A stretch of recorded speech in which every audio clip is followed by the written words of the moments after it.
Tragic killings of Black Americans by police, along with all too frequent instances of other excessive use of force and police misconduct, make the need to reimagine our public safety system urgent. As residents of our communities and taxpayers, we are all stakeholders in how law enforcement officers conduct themselves in the services they provide. The federal government provides hundreds of millions of dollars to police departments across the country every year. It is important to have clear information on the use of federal funding to ensure that it is not being used to support policing that is unlawful and harmful to our communities.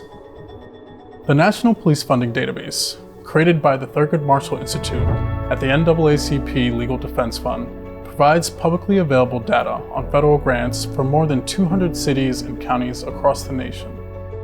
Police departments use federal grants for a wide range of policing activities and equipment, like hiring new officers, increasing law enforcement presence in schools, and buying body-worn cameras. Police departments also receive transfers of military-grade equipment funded by taxpayers from the federal government.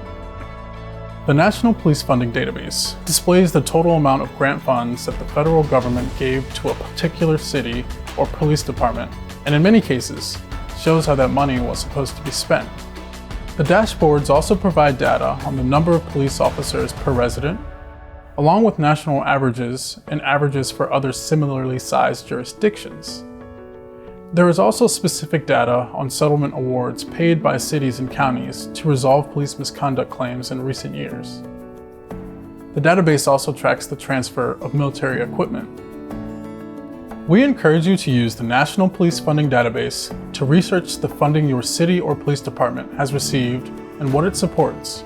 You can use this information in several ways, including to formulate questions for city officials, such as where police resources are being deployed and the results of these police services in your community.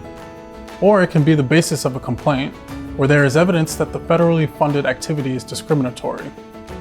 If you believe that your police department has discriminated against you individually or against groups of individuals based on race, color, national origin, disability, or other protected characteristics, you can file a complaint with the federal agency that provided the funding, usually the Department of Justice's Office of Justice Programs. Before receiving federal grant funds, police departments must certify that they will follow all of the requirements of Title VI of the Civil Rights Act of 1964 and Section 504 of the Rehabilitation Act, among other laws. Title VI prohibits discrimination on the basis of race, color, or national origin by recipients of federal funding. Section 504 prohibits discrimination against individuals with disabilities in programs and activities receiving federal financial assistance. If law enforcement agencies violate Title VI, Section 504, or other applicable laws, they are at risk of losing their federal funds. Go to our database to learn more about how you can use police funding data to advocate for change. Together, we can work to keep our communities safe by promoting non-discrimination, accountability, and transparency in policing.